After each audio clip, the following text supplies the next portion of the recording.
third that detailing about youth violence. This third one here is supposed to be about solutions. We're supposed to start at 6 p.m., so we're going a little bit late. We're going to get started. I've gotten phone calls that several people who want to be here, key people are running behind time. So I was wanting to be cognizant of everyone's time, everyone's time. So we're going to go and get started. So we can get in and get out. I will serve you afterwards. Those who want something to eat, it's on me. You don't owe me anything. However, we've been having a lot of problems, as you know, with our team and violence.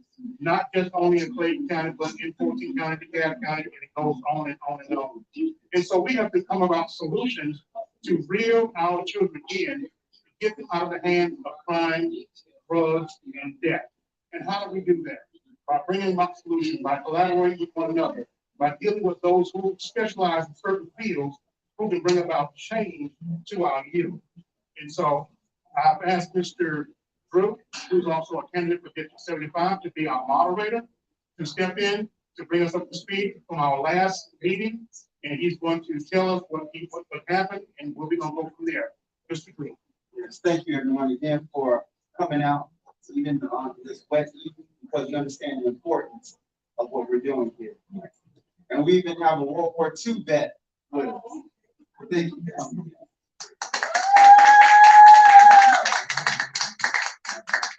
I just want to briefly go over some notes that Marisol took for us, just to keep us, on topic and remind us what we were talking about last week. So we're planning an action, plan of action to support that we know where the start point is. And just some of the highlights. Last week, talked about college graduates not wanting to come back home because they didn't feel as though there's any opportunity here for them.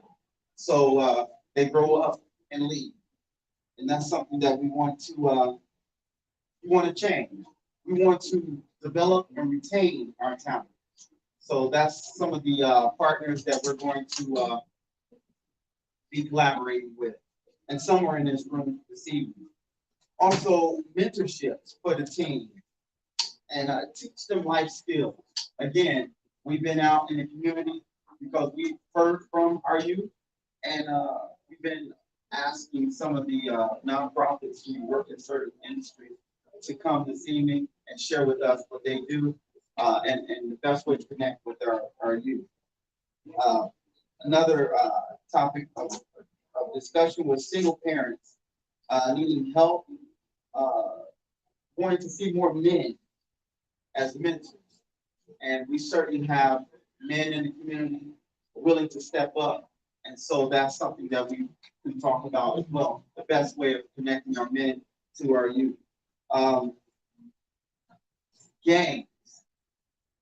Gangs everywhere.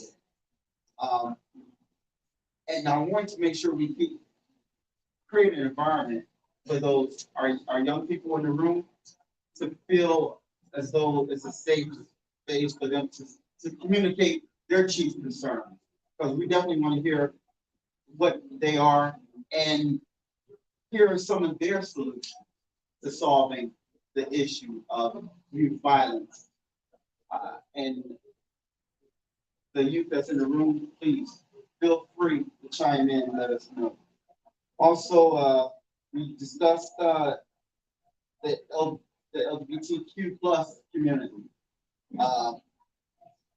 to be inclusive, because we know that some communities, they're shunned and often ostracized, bullied, and sadly in some cases they commit suicide or party. So we want to be inclusive in our plan of action. Also, programs for our youth. You've mentioned the Boys and Girls Club. Many of the rec centers, Clay County Rec. Thankfully, we have someone on that board. Our good friend Carlos is the vice chair of the Clay County Park Rec. So if you hear any, questions regarding that, please chime in. And we also have our school board representative, District 5, that's my district. So it's important that in our community meetings, we definitely have to have representation from our school board. And thankfully, there's always someone there. Here, thank you. So we talked about the Boys and Girls Club. Transportation, how to get our children to these facilities where they're supposed to play, you know. Oftentimes we build them, but we don't think about connecting, you know, them, how to get them there, and we leave it to their own means. And oftentimes in this community, working class community of single mothers, they're working 1 or 2 jobs, and so they don't have the time or the money it costs to get them there. So that's something that we're going to do. Also, we our faith-based Pastor Will. In these town hall meetings, we also need representation from faith-based. Because growing up in the church, our pastors always out front, always had advice on wisdom and great ideas. So those were the highlights. And so what I want to do, kind of bring these meetings together, is what we've been doing since the last time. Like I said, what stuck with me was our children not having anything to do during the summer months, particularly, and then during the weekends. You know, our children want to be children, but the way our community is set up, it's difficult for them to do that. And so I reached out to Ms. Cooper, who has a business where she offers, well, you know what? I'll just let you say what it is you do. Ms. Cooper.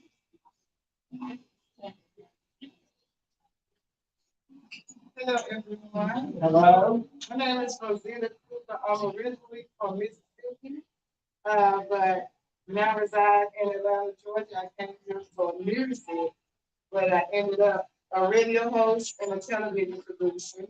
And I also work with a lot of gang members, teenagers, young adults.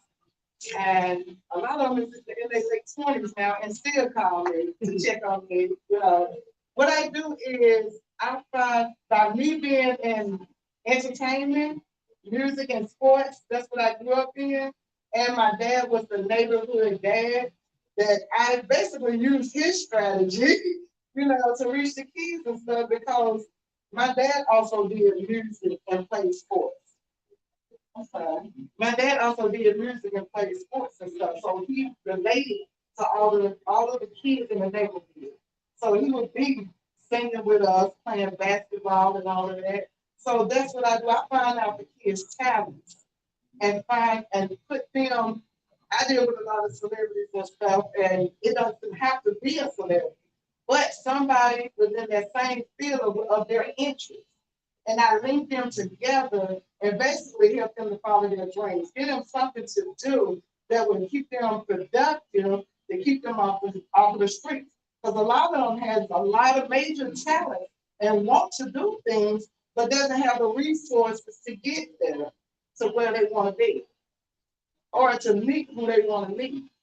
So me being friends with a lot of people that does a lot of things, you know, I just link them together and go from there. I form dance groups, I form singing groups, and I actually put teenagers on tour, you know, opening up for celebrities and stuff.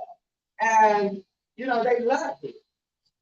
So that's what I do. I'm a radio host, TV producer. I just opened up a studio in Jonesboro where people do their radio shows, TV, and podcasts. And you provide training assistance.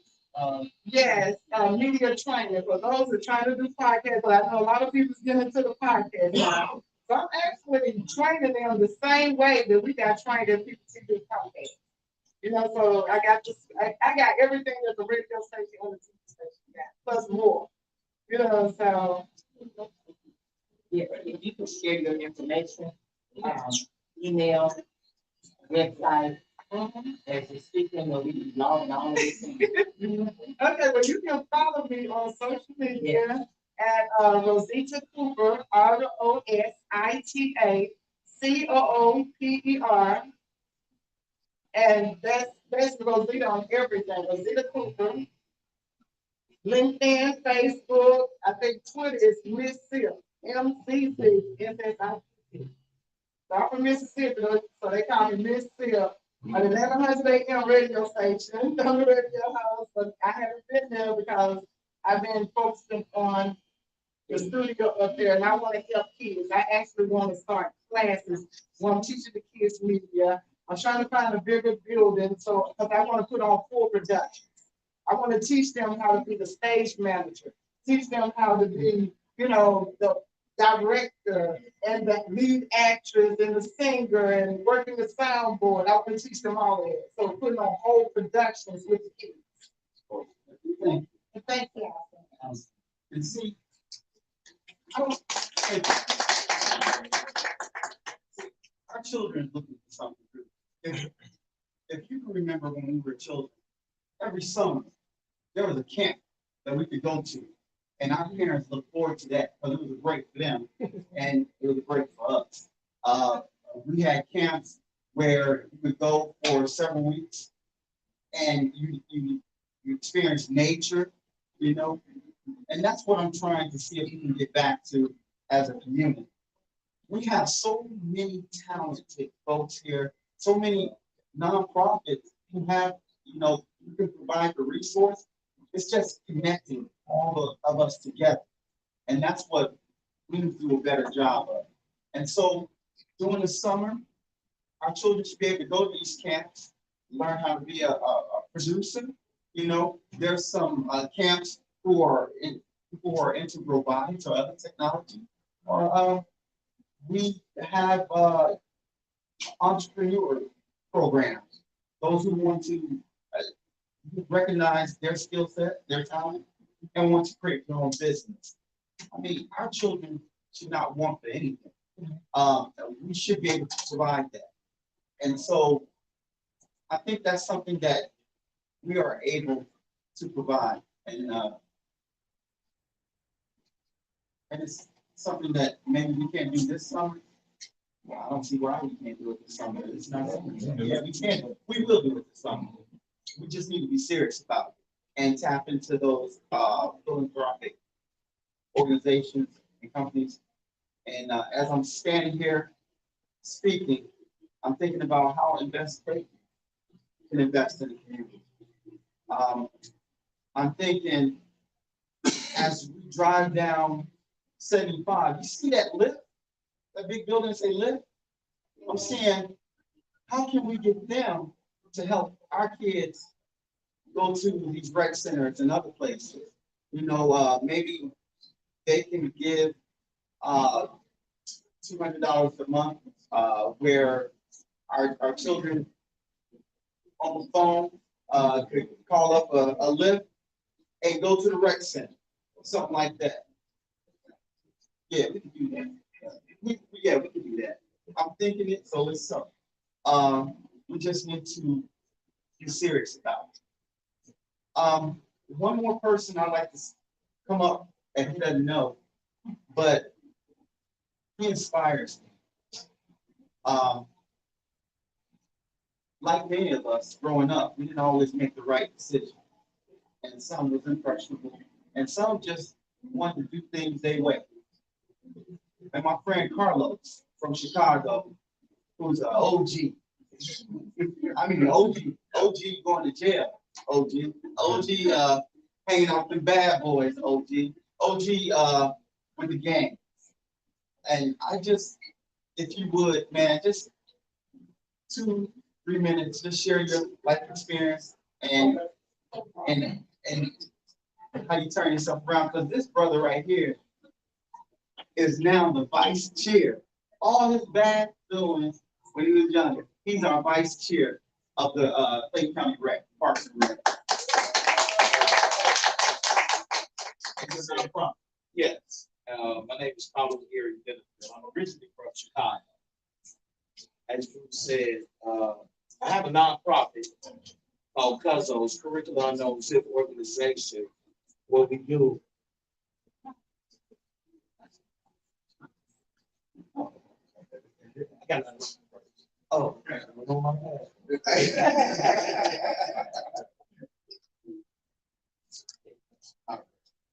And I have a nonprofit organization, it's a 501c3 called CUSO's Curriculum Unknown Civic Organization. Me and my 5 friends started it in Chicago because, like I tell everybody, I destroyed a lot of communities in Chicago. So I felt when I moved to Georgia, it's time for me to make a difference. So when I came here, I moved to Cobb County and then I moved to Clayton County. And when I first moved here, I didn't like Georgia. I didn't like Georgia because it was slow. This place was slow because I'm so used to a fast pace, you know, and my cousin showed me around Georgia. When he first showed me around, he showed me over Simpson Road. I was in the liquor store right there by train track. And he was like, oh man, let's get out of here. I'm like, what? He was like, it's the red dogs are here. So what's the red dogs? I didn't know it was the jump out boys, the police. So the people that owned the store closed the store up, kicked everybody out. I started seeing police officers jumping out of ambulance, taxi cab. I'm like, man, what is this? I thought I left Chicago for this. But he was like, that's just how we are. We the same way y'all are in Chicago. It's no different. But the only thing was our gang violence. We have a big problem about gangs. I was in a gang. I was in insane high school. I finished high school, graduated from Hales Francisco, the only all-black male high school in Chicago. It was a Catholic school. But I decided to make choices. I had both mama and daddy. I played baseball. I played semi-pro baseball until one day my friend was driving and I was walking my farm dog. And he's like, get in the car. He went in there, get in the car. We both jumped in and that changed my life right there. I started selling drugs. And when I started selling drugs, we went to a small town called Home, Illinois. And in that small town right there, we just opened up shop. After we went there, we went to Des Moines, Iowa. We opened up shop. But after all of that, my father had just died in '95 when all this happened. And I went through a bad place because my father was my best friend. And he was a gangbanger too. But he was one of the old school gangbangers back in the 60s. That's how we became. I got involved into it, and my mother was a Chicago police officer. So politics was very big in our house. And I brought my political views here to Georgia. And I met Elaine. When I first seen her poster, she said she wanted kids to have recess. So we all had recess when we was growing up. When I was looking at some of the schools here in Clayton County, they didn't have recess when I moved here. My son and them went to school. I'm like, y'all have recess? No. We sit in the classroom. What's that? You got to get outside. You got to get the air. You got to see what's going on. We had to be in the house before street lights came on. But after I met my beautiful wife at work, we got 2 beautiful kids. I got an 18-year-old and a 25-year-old. My daughter just graduated with her master's degree. My son's going to West Shore. He has a 3.8 grade point average. He's on top of 20 in his class. I said, what did I do? What did I do wrong? Because I wasn't the top of nothing in my class. So I guess he got it from his mom. Both of them got it from his mom. But they got my street savvy from me. So what I decided was, I was talking to my boss one day, and I said, man, I want to make a change. And he was like, well, you know this stuff, you coach, you do all this stuff, you're a mentor. I said, yeah, that sounds good. So I started my 501c3 called CUSO's, and now I just go around helping the youth make better choices in life. But I tell them about the game. I know about the games. I'm in the neighborhood. You know, I talk to the hoods. I don't care. I ain't scared. I'm scared of God and my father. My father dead. So I'm not scared of no man that walks this earth, but God and my father, as I said. But I decided to move my organization in a better place. It's to help kids, and I do it through sports. I coach football, baseball, basketball. We in back. I just got finished coaching basketball with the first time 14 U team. We came in second place. Just came in second place. My baseball team, 11U, we won the championship. So, and I just won football ring too with the Clayton Trophies. That's what I coach with. So, y'all want kids to play sports? I'll let them. I can get them where they need to get. Because I already got 2 kids right now in the NFL, Preston Williams and Rodney Smith. And they both play the county product. Right. They're both play county kids. One went to Lovejoy and one went to Money Smith. And now we steady raising these kids to play county. That's why I decided to be part of the Parks and Recs, and I sit on the board of Boys and Girls Club. I also sit on the board of CASA as well. So I'm trying to stay busy. I sit on the budget committee, District 5, and I also sit on the advisory board for the school board.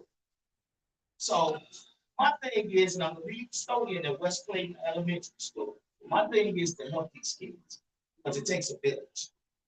It takes a village, and that's my model right there. It takes a village to raise these kids, so I can give them the inside of the game, the drug world, whatever you need. I can give them that, and I try my hardest to give it to them. It's up to them to accept what I give them. Thank you.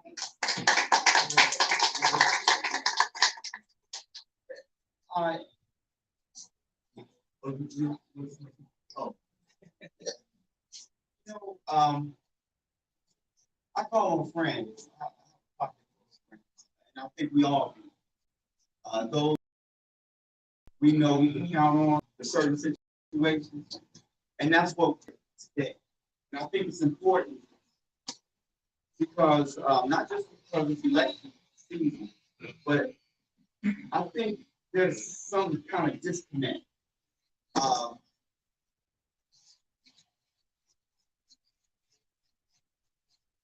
It's just when we hear the word politician, you know, I know it's turn up, and there's a disdain, a certain disdain, and I understand it, and I get it, because we've been let down in my team by them for so long, and so that's why I'm so happy that my friends are here today, because they're just ordinary folks that we elect because we have faith and trust in them and we hold them accountable. So when we call for our meeting and they show up, that's how it's supposed to work. My school board member became living all the way across town. But she's here because she recognized the importance. And the school board is like this. When you see one, you see them all. They know they can't be everywhere, but they're gonna have some representation. And my friend Carlos, bad boy Carlos right there, he just let you know, hey, I'm common folk. I made mistakes. I didn't make the best decision, but look at me now. And that's the best example for our children too, because I think sometimes we love our children so much and we want the best for them. And we know how we was as a child. And we don't want them to relive what we went through. And sometimes our expectation is that is up here and we need to meet them where they at and help them grow. And so oftentimes, because we are a working class community, more than 50% of the household in Clayton County are led by single women. And last time he was here, they called out Say, hey, I need help from my village. I need help. Need help from men. Because I want my son to know what it is to be a man. They need a mentorship. And so that's why I'm glad that we're answering the call. But what I want us to do at the end of each of these meetings, and I hope we have more, is something that if we could just take one, if not more, but at least one thing and say, this is what we're going to do to make it better. I don't know what that is right now, but maybe it's as we continue to speak, but we're going to get out. And then Zola going to put us out. You know, so if we come up with that one thing that we as a village is going to work together on, so we can see growth, we can see action. Because other than that, you know, we're gonna get frustrated. Like one more meeting where we just talking about something. So if you hear something, please just raise your hand. And we got people watching online. Miss Shirley, she was talking about a camp, a home equity camp, you know, for our children. So yeah, you know, survival kid, survival, you know, learn how to cook, clean, wash clothes, stuff I ain't learned till I was an adult. But we want our kids to know so they can survive. So yeah. Let me touch on that now, because I just got a call a week and a half ago from someone outside of Fulton County. Grandmother has 2 children, and out of the 2 children, when they leave her, they go back to the mother for a little while, and they leave the mother for a little while and go to the father for a little while, and then come back to her. And when she said that when you get between the mother and the father, they do one let them do one thing, one let them do the other, and when you get to her, it's total chaos. And so right now, she has asked me to come in to try to mentor them to get them on track where they need to be. And how that's going to pan out when she's not with them 24 hours a day, 7 days a week is up to say. I'm going to take that call and try to help her because right now she said her hands are full. The 12-year-old is stealing all day long every day. They call her going in her pocket to take things that should belong to him, taking it to the school with the cell phone. So it's going to be a challenge for her. So I'll let you know where we all stand with that once I get through my sessions with you. Has anyone heard of one plate? It's what it is, if for those who don't know and those who do know, if I misspeak, correct me. What it is, it's a place where everyone who has a business or a nonprofit put their information. So if anyone's looking for a certain, let me go back in time. You guys remember the Young Pages? Okay. Well, this is the new version, the virtual version, where you put your information in this place called One Place. So those people who are looking for that help can find you.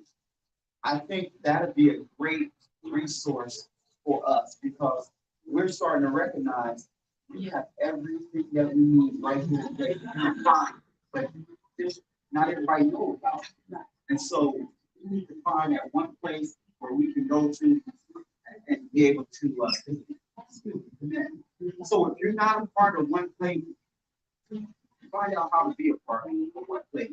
And that way the next meeting, everybody can say, yeah, I'm on, you know, I'm on One Place. And if you don't have a business, at least you know you're familiar with it. So when someone's out in the street and asks you for some help, you can help with them. There's an app too. I downloaded it on my phone. It's very helpful.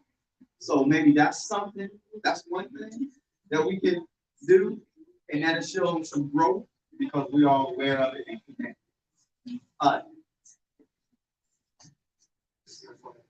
Oh, Marisol, and then you, brother. Yeah. Hello, everybody. My name is Marisol. I'm a minister at Baker's Christ Ministry. Now, since the last event that's here, I did speak with a couple of others that said that because they are working 2, 3 jobs. And the kids, they have someone that come and help between that time. But because they don't have like the food or whatever, so the kids, you'll find the kids going to corner stores, stealing or whatever. So I told her there are places, I told her about one place, to look on their website, because they have a list of, different, food pantries. I told her about the food pantry at the church that I attend that, but there are different, pantries around here in Park, like, this is church right around the corner from here. They just had even though it was raining, a lot of people in the community, mainly older residents came out to grab, food tables and everything. But if those residents that I guess have to do a better job in Clay County, let the residents know where to go to get these things, because a lot of people don't know. They know of what they see when they have, but there are places just right around the corner from them. Like this place, right around the corner from Piggly Wiggly. People just going up there grabbing stuff that you go to the grocery store and get. Things like that have food in the house to keep the kids from going to the corner store, taking food for their home. Right. And that was one of the things that she was, upset about, because she didn't know. So I was trying to inform her, but I wish that we would do a better job. Not just us, but the community, the city, do a better job of letting their residents know where to go if, their needs. And in addition to what you're saying, I also like to see the cities and the county, for those who don't have a vehicle and experiencing not home, but food insecurity. Just like we can order and have our food delivered to us, they should be able to call someone and have food brought to them. I see a hand. That's a hand. Oh, well. In relation to that, there's a nonprofit within the county that is a mobile food pantry. I'm gonna look for that information and I will share it on the chat. Okay. I think we have everything. So thank you for that. Okay.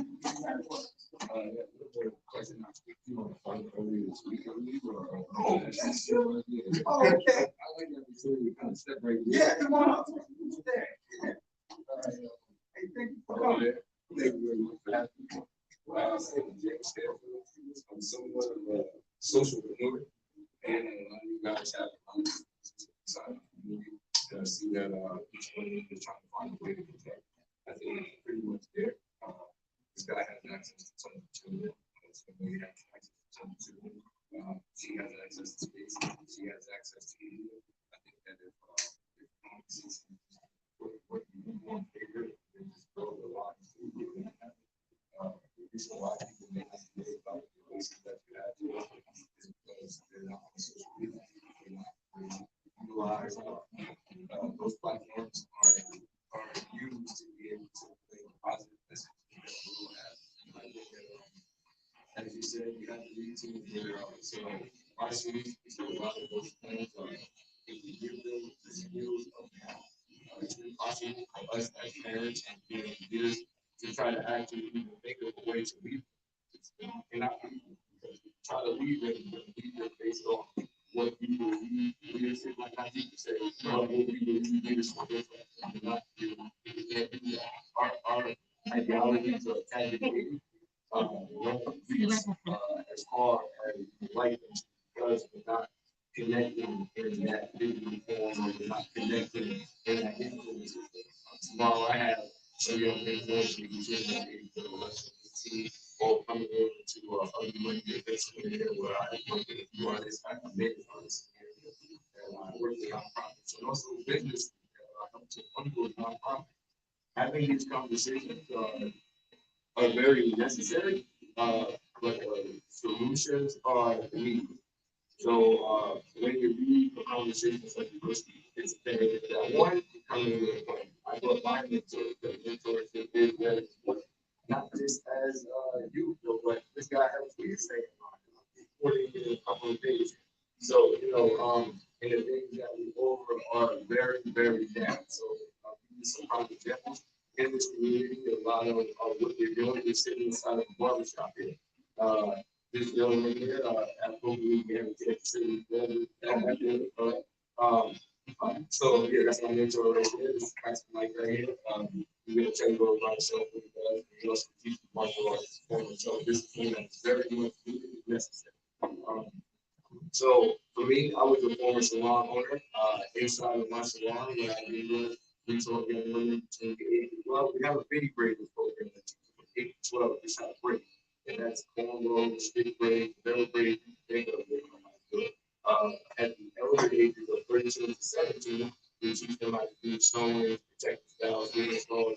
All of these are curbing boundaries to hit. If you are seeking to be a cosmetologist, of course, you have $20,000 to get through that process. And do not come out learning how to take care of hair inside you. You learn how to straighten hair, dye hair, or you learn how to wash hair. Those are the only two things that goes. You don't learn how to braid, sew, textile, store. Those things are going to get you money right now in your beginning. Another thing that you mentioned was you talked about, I believe, pregnancy somewhere along the line, but we in a relevant topic of how things are now in the state of Georgia, 6 weeks, things like that. We've connected ourselves with people who believe that if you're going to have a baby, you have to be educated for. So their lactation specialists is being raised right now amongst our youth so that they can be pregnancy coaches and then teach them how to be nutritionally set before the pregnancy and after the pregnancy to the breastfeeding and doing those things. So, and that's something that Medicaid is looking for a way to pay them for. There's actually money being allotted to be able to teach what we call pregnancy coaches, doula, some aspect of fighting for those things as well. But the pregnancy coach is where you can evade yourself of the licenses of doula. Just as you can evade yourself of the license of cosmetology, if you were to teach the skill that is associated with direct jobs here. Again, that's another skill that's always going to be timely and you're not only curbing that barrier, you're also saving the household money by if you can break inside of a household with 2 or more women, you save yourself $400 to $500 a month. You have to have your hair done, you have to have your hair done. You not have to, but these are things that help yourself. So very much so. So now to wrap myself up here, I said implement immediate plans that work now. I did try to work in conjunction with self-care center and go to the applying center there. My date consistently got moved around the accounting thing, like 3 focus things like that. So I was forced to kind of push off, but I still work toe and toe with churches. These are things that you can sign of the church, teach the church, that can help elderly, they can help the youth. And when you're in these fields that we're teaching, these skills, these talents, you have to teach them social media marketing, or you really have to teach them how to work. So that's what we do. We teach them the skills of how to run Facebook ads, how to run Instagram ads, how to run Google ads, how to use SEO, videos, type of thing. Because those are skills that are going to get you hired or get you focusing. And I think that if you focus on those things during these runs, those acts that are immediate, not so much long-term plan, or need to be heavily funded. Because funding takes time can lead to other things. Right. And as far as the brothers are concerned, we sure God never get to, this is still a place of law. And that's still a place of labor. So you can still attach these newly skilled men to old skilled jobs and be able to take over 8 blocks with just a long company of young skilled men that know how to market in 8-block radius. These pieces of mail, SEO, Facebook ads are localized, Instagram ads are localized. You can build them into a culture of business owners and responsible people. Because that's the only thing that we can pass on at this point is the act of responsibility. Because the other tools and skills that we have, we need to kind of update as well. You can't teach them about Instagram. You see what I'm saying? And you can't teach them about the future if you don't know about it now. So let's find a way to get more younger brains in here. What would attract them to these meetings right now? What is it that will attract them? And once you get that key factor in there, which may be a challenge that young woman provides, or I can help to provide, but you gotta get a face and figure next to you that is gonna make you respond immediately. Otherwise, you're gonna be kind of someone the line there and somebody's gonna drown with you. So that would be my piece for you, and I'm always open and willing and able to assist anyone there. All of my social network is Jimmy_the_play. Well, the Instagram is Jimmy_the_playmaker. That's who I am. I work with businesses, I work with nonprofits. I do not have a brick and mortar address. My phone number works like Superman's. Anytime you call me, I get it done. Terra, as far as somebody wanting a bigger production space, there's buildings on Terra Boulevard right now. They want one bigger for them. They're eyesores. Right across the street from Quick Trip, the old Fitness.